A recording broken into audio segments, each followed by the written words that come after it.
Certainly the House does create a little bit of a headwind for some parts of the agenda. So in the House of Representatives, they have the power, the biggest power they have is known as the power of the purse.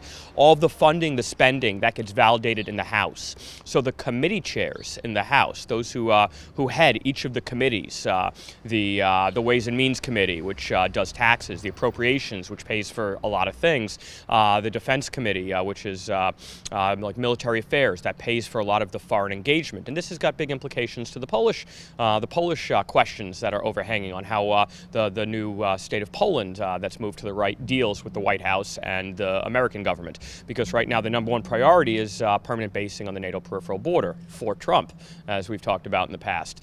So now with the House Armed Services Committee going from Mac Thornberry, Republican, to a Democrat, they may play some politics on this. Now, the good thing is that a lot of the Democrats who focus on these issues are rather hawkish. So they should, for all good reasons, want to be in favor of NATO. They criticize Trump. You're not in favor of NATO enough. You're too much calling into question the NATO commitment of our allies.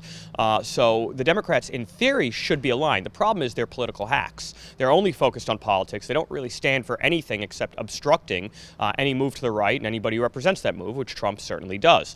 So Trump to put permanent basing on the NATO peripheral border is a great signal that, he's no friend of Putin, he's no friend of Russia, because this is the #1 thing that Putin is worried about, is the NATO alliance breathing down the neck of the Soviet sphere of influence, which is most significantly right there in the Suwalki corridor, in that gap between Belarus and Kaliningrad. So if, putting permanent bases there, that's something Putin doesn't want. That's why he's putting Iskanders in Kaliningrad. That's why he's trying to continue to cement the relationship he has with Lukashenko, who's been trying to move a little bit toward the west and try and create some autonomy between him and Putin. They had some issues on flying sorties and basing Russian Air Force out of Belarus.